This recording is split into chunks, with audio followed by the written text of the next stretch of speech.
sing.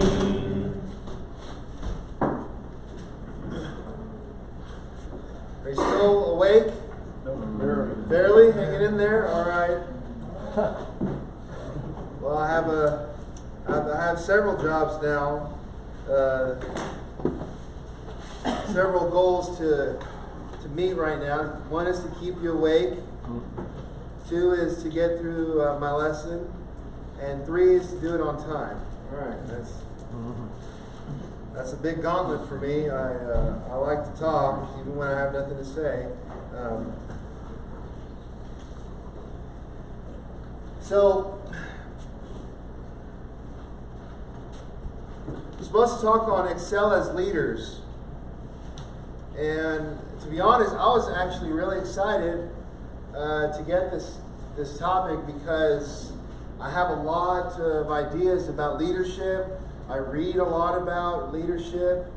I try very hard to take my role as a preacher and minister very seriously in understanding that I have, whether I like it or not, I have many people I influence, whether I spend a lot of time with them or whether I don't. And so I spend a lot of time thinking about leadership.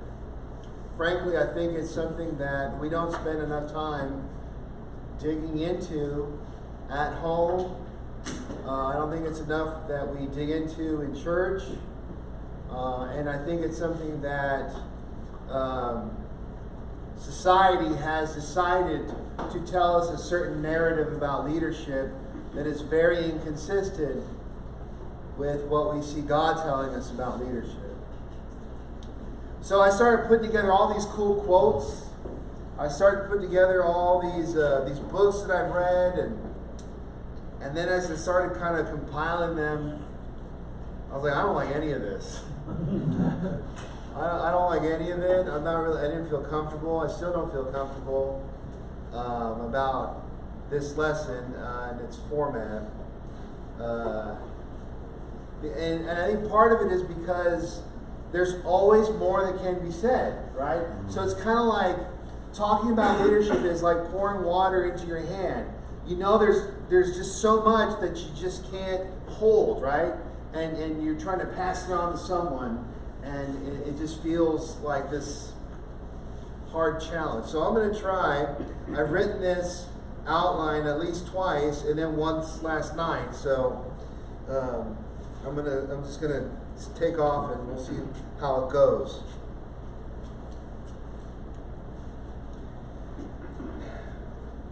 Walt Disney,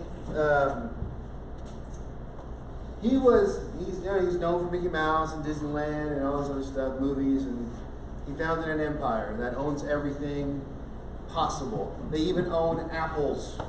Okay, I go to Costco, apples by Disney. I'm like, what? Okay. My kid thinks that cartoon characters are going to pop out if you eat them, so it's kind of weird. But Walt Disney, he created things. He changed the way they do animation. But one of the things that I find very fascinating about him is when he created Disneyland, and as they were painting Disneyland, there's all this, rushing to finish it on the day of it opened, and things weren't even entirely working out. All the rides worked, but when you look at the castle, and I was shown this by a cast member, you can't call them employees, cast members. He pointed to one of the towers and he said, "Look, it's not finished. The painting, they didn't finish painting the castle. One part of it is not painted completely." And part of the reason behind that is Disney believed that no matter how much you invest in a project, it's never fully finished. There's more that can be done. There's more that you can challenge, and there's more things that you need to bring creativity to. Because when you complete a project, you say it's done. Guess what? It's done. It's dead. Right? The living work of creating and leading and putting together something is done. We don't need to go back. We're done. He wanted and was comfortable with the idea that even all your hard work is still unfinished work. There's more to do when the sun goes down and the sun rises tomorrow. And I think if we're going to talk about leaders, being leaders, we have to be open to the idea that leadership requires massively large vision. That the stuff we're doing is not going to be fully completed. We do not fully complete any real task that is worth doing because they are always bigger than ourselves. They're bigger than what we can do by ourselves. And that requires us then to cooperate with other people, to do what we can do now, to prep for tomorrow, and then be able then to hand that off to other people so that that job can continue to go and be accomplished. We have to, as leaders, and all of us are leaders because all of us have influence. No matter what age you are, no matter what you're doing, no matter who you are, you have influence, so that influence leads other people in different directions. So, I want to talk about a few things then about if, as a leader, there's things you should remember. All right, got to my introduction. I feel pretty good. All right.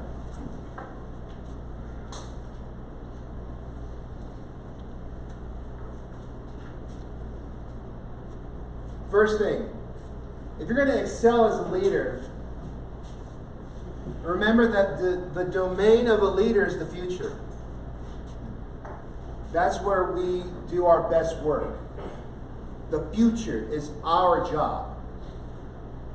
Because we're going from here and looking to what tomorrow can be if we assert our influence on the world around us now.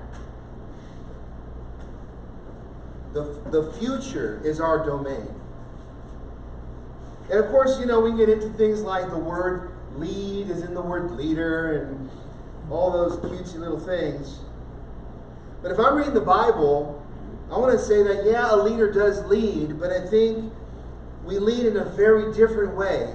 In Luke chapter 22, verses 25 to 26, Jesus challenged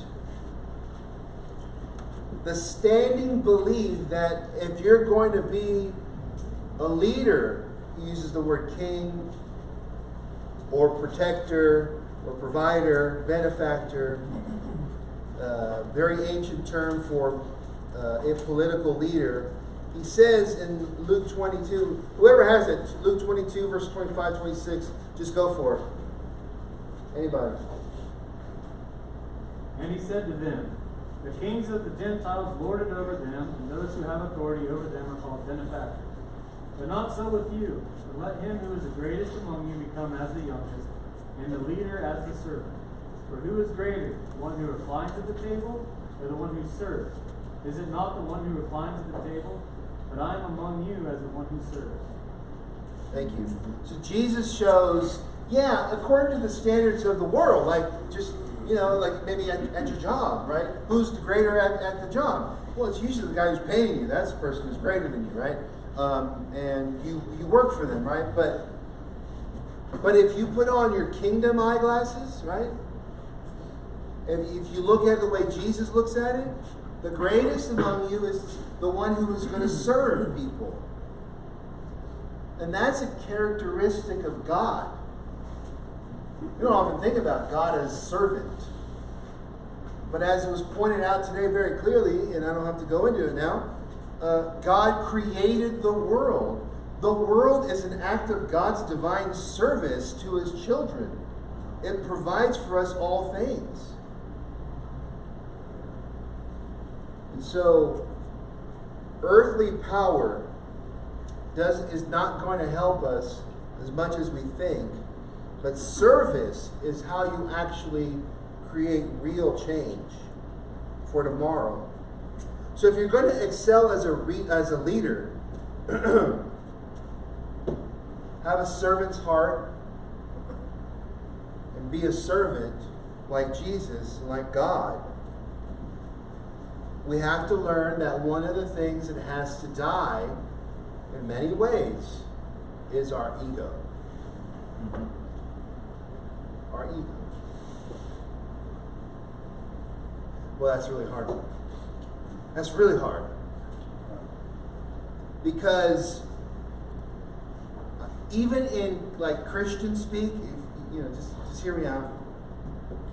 We even use the word servant as sometimes, man, that guy's a great servant. Look at that. I mean, my point is, we even allow our ego to creep into our Christian vocabulary about serving and leading. And we have to be very careful. I don't want to encourage us to have a false sense of humility and not appreciate each other's skills or even look in the mirror and say, I have these skills. But you need to learn that the best way to use those skills is in service of other people. Because as men, one of our roles here is to protect and provide, but also to create. We mimic God in many ways, made in His image. And so that requires us then, if we're going to lead and be people of influence, because we're servants of all, we need to have lives that are worth following. We need to have lives that are worth following.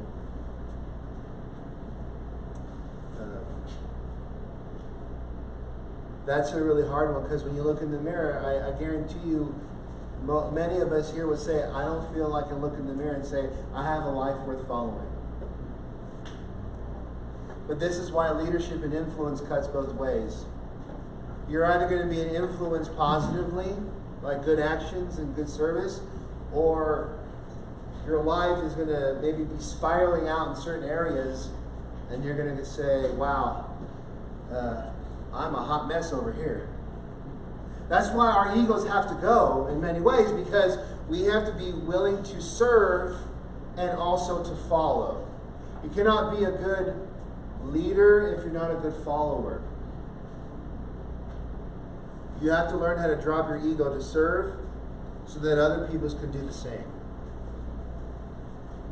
That really is important at home. Because it's easy to let your ego get in the way when you're arguing with your wife. It's easy to let your ego get in the way when you're arguing with your siblings. It's easy to let your ego get in the way when you're arguing with your children. We have to have lives that are worth them following. And that means also being at least genuine, that we don't have it all together. That's why we follow Jesus. We don't have it all together. For some of us, that means, at least for me, I'll just speak for myself. My kids have a pretty good idea that I was a rotten, knuckleheaded, gangbanger, and that I did some really dumb things in my youth. Because of how I grew up, I don't have a lot of skills that may have come to people who had all their, parents and in a healthy home environment, and although culturally speaking, statistically speaking, the nuclear family is completely gutted. There are more families that are living together families. They're not married, they're just living together. You have people just living together for a while. They have kids, then they break up, they get another living person, and then they have kids, and they wait till they're in their mid-30s to get married for the first time, and then get divorced for the first time a year later. Our lives are crazy right now. There's no stability. That means servants have to learn how to provide society with a vision of stability, serving other people for the greater good. What Jesus teaches us about the kingdom of God, or as Paul talks about, 1 Corinthians 11:1, Be imitators of me, as I am an imitator of Christ. That's a great passage to show you, to be a servant leader, you have to learn how to follow. And ask people to follow you as you follow Christ. That allows them to say, okay, that part isn't following Christ, and that part is. I like that part of him, but this part he's need to work on, and I need to find someone else who's good at that, and I'll follow them and maybe learn from them. But a leader also not only serves, but because the domain of a leader is the future, you have to be able to prepare for what's coming. I'm going to use a word that's used for the elders to help us model this idea. In 1 Timothy chapter 3, where Paul talks about if anyone desires the responsibility of an overseer. It's not an office, it's a function, it's a responsibility to oversee, to be, as I think a better translation of the word is, to be a guardian. So the word we often look at, episkopos, is a word that was often used for the high seat where the shepherd would sit to look over the flock, the perch for the shepherd of the flock. He would look over the flock in this specific kind of lifted up area. It became a responsibility, a function of that shepherd to make sure that he doesn't see, that dark cloud of predatory animals coming into the flock. Where he can at least see for a moment and say, there's these valleys are coming, that probably means there's going to be a river over there. Or maybe because of generations of serving as a shepherd, he knew exactly where the rivers were and where he was, and then he can lead them. And as we know in that chapter about elders, they lead because they've led their families well. They've served their families well. They have helped participate in the raising up of children. So they're involved. They can help raise and lift up a family of God where they sit on that perch. It's not very different from Psalm 23. If you turn to Psalm 23, you have this really great psalm, and it's not a psalm for a funeral. I'll just say it again. It is not a psalm necessarily for a funeral.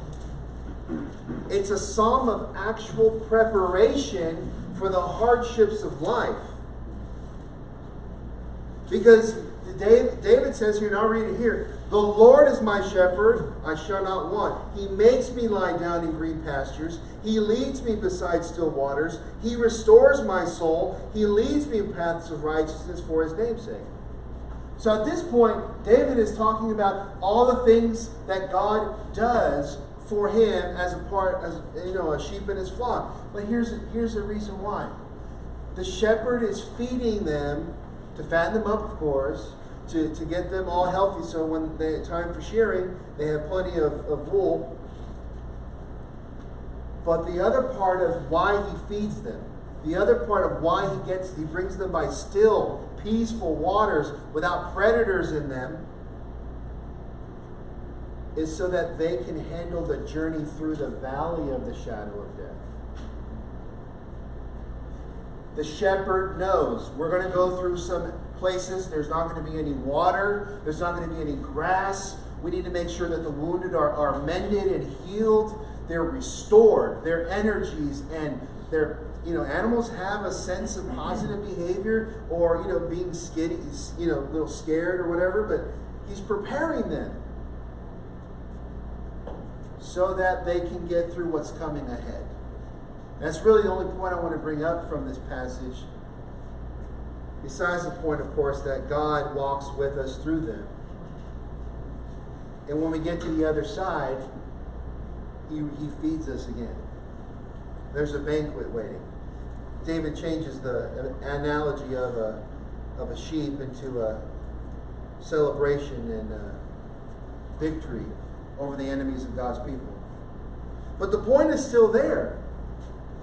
Shepherds look ahead to see what's coming so that they can lead their flock and prepare them for what's coming. If we're going to excel as leaders, remember your domain is the future, and you need to serve the people that you influence by knowing what's coming. You have to be aware of what is going on today and where those influences could potentially lead tomorrow, so that you can challenge the system to try to change it before it's too late, before you have to go through the valley of the shadow of death. One of my favorite proverbs that I read when I first became a Christian, after reading Matthew, Mark, Luke, and John, I began reading the book of Proverbs. And it saved my life, literally. When my friends were trying to invite me to go out and hang out with them and do the things we used to do, I read them Proverbs chapter 1. And which says, when sinners entice you, do not go out with them. Yeah, right. And I read that to them. They didn't really like that. They're like, oh, is that what you think of us? Well, no, I like you guys, but it says here, whatever happens to us, we did it to ourselves. But in Proverbs chapter 6, 6 to 11, so we'll read that. Proverbs 6, 6 to 11. We have to be anticipating the future, and this is a good divine horse sense of wisdom. Anyone? Go, let's see, you said 6. 6 to 11. Proverbs 6, right? Yes. Okay. Go to the ant, O sluggard. Consider her ways and be wise without having any chief, or oxer, or a fish, or ruler. She prepares her bread in summer and gathers her food in harvest. How long will you lie there, O sluggard? When you will arise from your sleep. When will you arise from your sleep? A little sleep, a little slumber, a little folding of the hands to rest, and poverty will come upon you like a robber, and want like an armed man. Right. Thank you. So Solomon is telling his son, and this is, if you want a cool handbook for fatherly leadership, read Proverbs 1 through 9. Because it's designed in a series of lectures of a father to his son, trying to instill wisdom into his son. And so here in this section, he's telling his son that, look at this tiny little bug. This tiny little bug sometimes has more wisdom and insight than all of us combined. Now, we don't prepare for the future. And we get all lax. We get, we get a little comfy. We get our lazy boy or whatever, and we sit in our favorite spot, and then we fold our hands. We do nothing. And he says, boom. Poverty will come upon you like a robber. He's saying your laziness is going to jack you. It's going to rob you. We can't let that happen. We have to prepare for the future and think big. And so that means we have to consider that as a leader, our actions are going to have to challenge things. Things are not always well. And it's often really hard when things are going well for us, right? When money is flowing, things are good. We often don't think about tomorrow. What do you want to do? That's going to cost $800. We have it. Let's do it. Disney all the way. And then you come back and you have the aftermath, the buyer's remorse. Man, that could have gone to a bill. That could have gone to the air conditioner. That could have gone to something real, tangible. I'm not here to say trips to Disney or Universal are bad. I'm just saying that we have to learn to think about the future and be focused about the challenges that are really going on. I have a couple examples. Yeah, I can do it. All right. I have a couple quick examples, and they really are quick. Some of the books I was reading, I want to really recommend a few books to you. There's one book called Why Men Hate Going to Church. It's a great book. It's by a guy named David Murrow. Murrow. His book is about challenging what he calls the feminization of church culture. I mean, what in the world is that? Basically, it's this. He argues that one of the reasons why for every 5 women in the pew, there's 1 man. Across the board in churches in the Western culture. And one of the reasons that he puts forward in this book, which may seem strange, but I think he has a case to be made here, is that when you look at who are the real workers in church, typically, who leads the potlucks? The women. Who often does visitation to people when they're sick, bringing them casseroles and whatnot? The women. And we can go down a whole list. You can roll that little, tape out and kind of go through who's doing what. It's usually the women who are serving. And they're serving whether through like prayer quilts and whatever, right? And when men come to church, they're like, I want to do something. I want to change the world. What do you have? We have a prayer quilt. And it doesn't feed into the God-given strengths of the masculine part of humanity. I'm not saying men can't be involved in quilting. If you're good at quilting, great. By all means, quilt me a sweater. I don't care. Can you even quilt a sweater? I don't know that anyone here can answer that. It doesn't matter. Forget I said anything. I don't know what I'm talking about. But his point is, we need to challenge what's happening in church culture. And he goes, it is not surprised that many of the issues that the church is facing, of course he's using a broad term for us, has to do with the center place of women's ministry in the church. Why? Because we are feeding that by not giving men ministry roles or participating in challenging the needs of this world that appeal to our God-given desire to change the world, be protectors, be guiders, be culture makers. Those things are not being provided to us. It's a good book. Here's a guy who sees what's happening, knows what's happening that could affect our future, and he's writing something trying to get us to think about change. We can do that ourselves. Maybe your narrative, well, I have a few more examples, but I'll get to that in a second. There's another book that is also out recently called No More Christian Nice Guy. No More Christian Nice Guy. This guy's name is Coughlin, and he wrote this book. One of the things he does is he is an anti-bullying mentor. He goes across the international, and he helps people become aware of bullying and how to prevent it. Well, he wrote this book called No More Christian Nice Guy, because we've also turned Christianity, in his point of view, in sort of a Ned Flanders kind of Christianity for men. I really do. That's like, and we've kind of created this caricature that Christians need to be people that you can easily beat up, in the street. And we're like, yeah, hit me again and put some stank on it. It's okay to be abused and beaten. But God sent us to be protectors and leaders and servants and protect the vulnerable. How do you do that when you are Ned Flanders? His point is we need to challenge, not that we should reject Jesus' teaching about loving your neighbor, or if your enemy punches you, give him the cheek, or pray for your enemies. He's not saying reject those. He's just saying that does not mean that we are punching bags. We still have a job to do in society.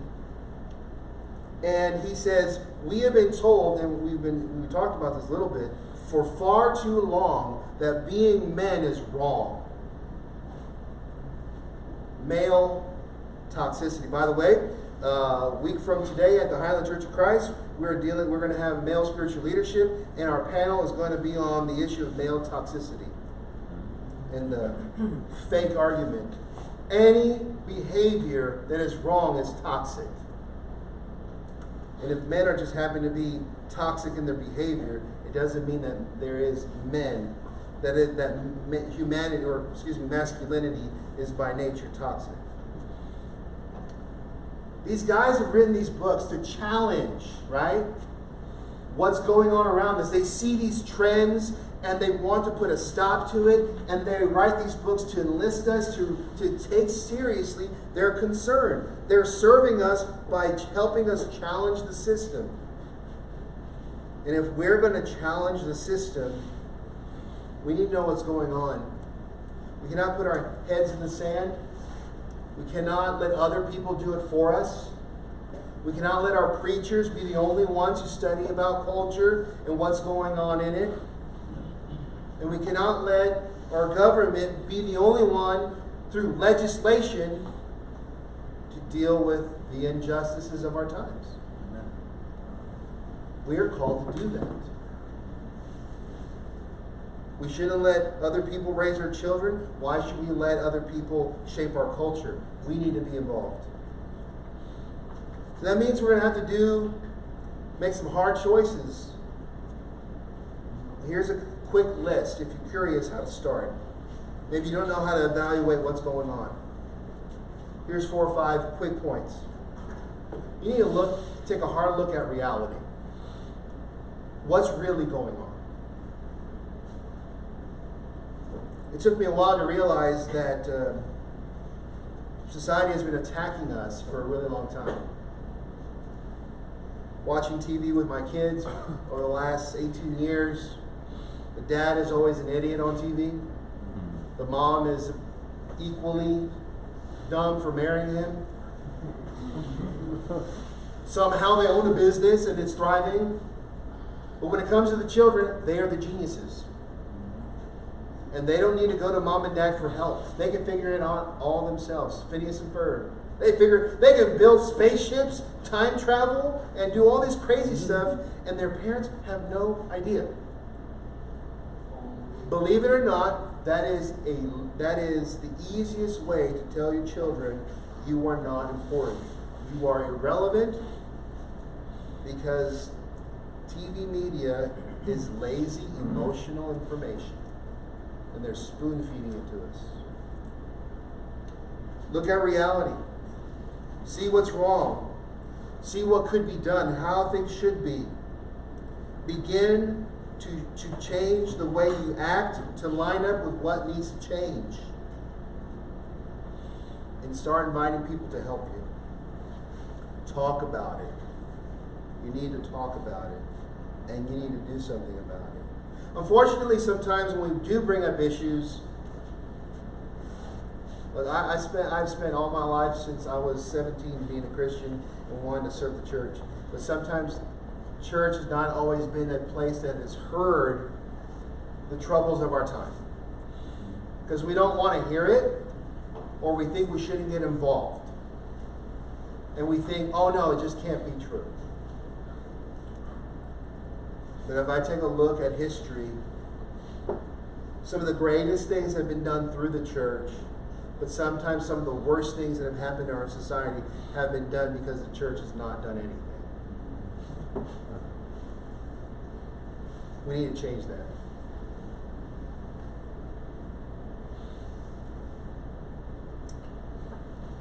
All right, that's my first point. Does anyone have any questions about what I said? Or I like the references to the books. I was just curious. The first book, why did they go to church? I plan on reading it, but do you give suggestions of things they can do in church? This is more about a statement of where things are. Yeah. He has other books that might be helpful, but My question is just like, I mean, you I would go to No More Christian Nice Guy. to see what they think you do. Yeah. Thank you. Yeah. And I have we can talk later, but I have A great book, by the way, if you're interested, Christian Reflections on the Leadership Challenge. That is a really good set of books. A good book, a multi-authored, great book. What was that again? The Christian Reflections on the Leadership Challenge. Leadership Challenge was started by these two professors, James Kuzis and Barry Posner, and it is, let me tell you, it's, I think, in its 5th edition, the Leadership Challenge book itself, and it is the best. It is the Bible for best practices in large companies. And I really don't have time to summarize all of it, but if you're interested in a book review, I did one on my website, and I can give you that later.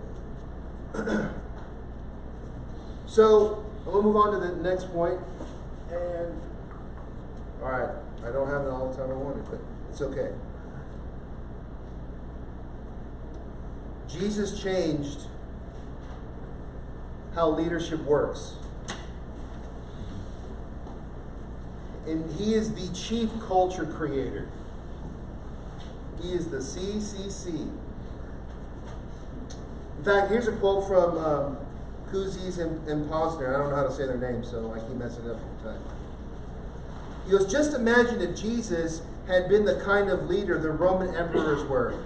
Do you really think that over 2,000 years later, people would be referring to Jesus as a leadership role model? It is not just what he said, it's also how he behaved that makes his story significant in leadership literature.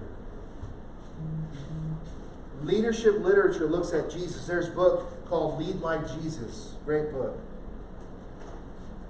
See, a leader knows how to anchor what he's doing now to what he wants to see tomorrow.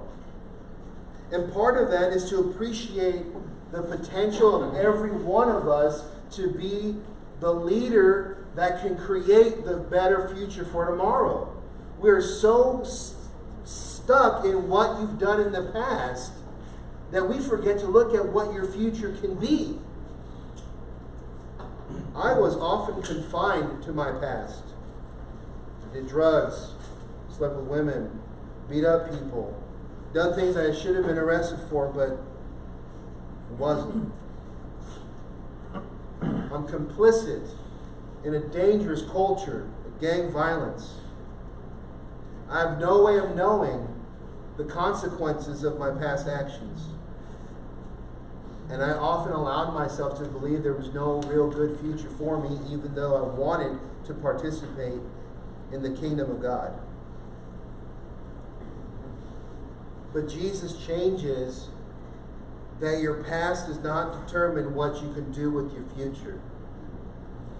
And so we have to learn how to serve other people, to model the way of servanthood. Mark 9, you can write this down. Mark 9, verses 33 to 37, Jesus teaches us the greatest among us would be your servant.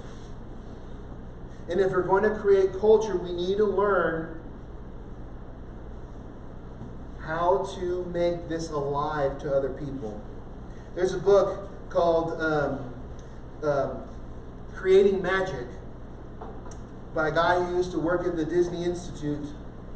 And there's in the book there's a section that he quickly references this, but I've called it the ice cream principle. And he basically said that when you go to Disneyland, everyone thinks they're going to the happiest place on earth. But if a little kid, for example, were to drop their ice cream on the floor, any cast member can come up to that kid and walk them to get a replacement ice cream, because the moment the ice cream hit the floor, it was no longer the happiest place on earth for that kid.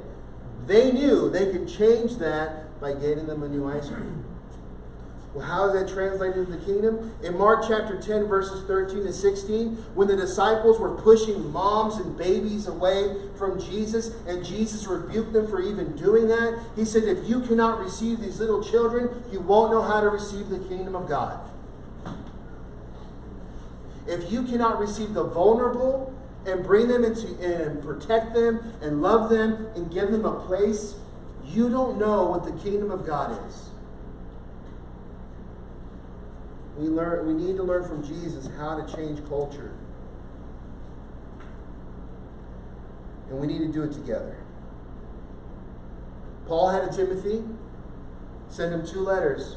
The first letter was to give him a job assignment. The second letter was to encourage him to get back to work because he had somehow lost faith in himself or something. It seems to be true in chapter 1, verse 7 and 8. Paul tells him, we have not been given a spirit of cowardice. Maybe Timothy was losing his heart, his feet. Paul had to bring him back. Jesus had Peter, James, and John. Every disciple ran away from him. And even with Peter, he said, Satan had tried to sift you like wheat. He asked for you specifically. When you fall, Peter, restore your brothers. Moses had Joshua. Everyone had someone to develop. Everyone has someone to develop. I may not be a perfect leader. I'm not even a perfect person. But if there's anything good in me, I try to pass it on to people that let me. And I'm thankful that at Highland, people let me do that.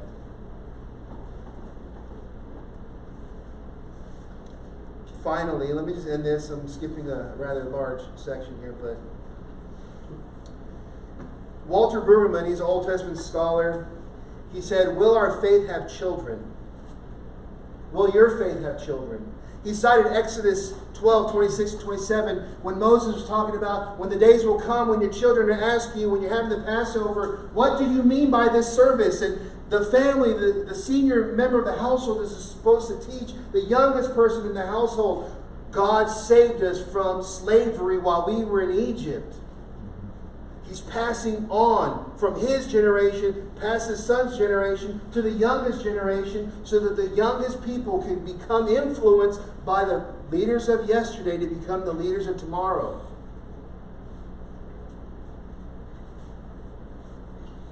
My friend and late Stan Mitchell, professor at Frieda-Hardeman, he just died not so long ago. And his book on leadership, entitled, Will Our Children Have Faith? Will Our Faith Have Children? I am now in a time when I am preparing young men to lead the next generation. I want so badly I can taste it to see the faith ensured for the next generation and the next and the next. I am concerned, however, that we often lack vision and thoughtfulness when we handle the next generation of spiritual leaders in our church. Many, because they've been discouraged, they quit ministry or they quit the church altogether. If we were going to take excelling as leaders seriously, we need to be ever mindful of our influence, our imperfection, our need to be led as well as to lead, our need to serve as well as to influence others to serve. Because there is a day coming when Christ will judge the living and the dead. And our influence may change how many people are judged one way or the other. Our influence in society will be based upon our service in society. So that's my lesson for today. So many other things I wanted to say. But do you have any questions at this time before we close with prayer? Or any observations, anything? I have one. Yes, sir. How many in here have ever seen a woman show up to church with their kids without the father? How many in here have ever seen a man show up with his children without the mother? Not many. Not many. Not many. I don't know that I can name one right now. Yeah. So there's the leadership right there. And I mean that same the impact on faithful into adulthood, the same as like 30% of the kids where mom is the only one who's faithful to church, remain faithful. But it just shows the impact of men because the same situation in the verse where dad is the one who takes them to church, like 84% of those kids are faithful through adulthood just because of the strength and the impact of that male leader. I've seen those numbers, yeah. Yeah. If you didn't hear that, there is a large difference between single moms that bring their children to church and their children's faithfulness. 30%, right? And when dads bring their kids to church, the level of faithfulness skyrockets to 80. It's not anything negative about the mothers, but it does show a significant influence of fathers. And so I think God had a plan when He said, together, do this.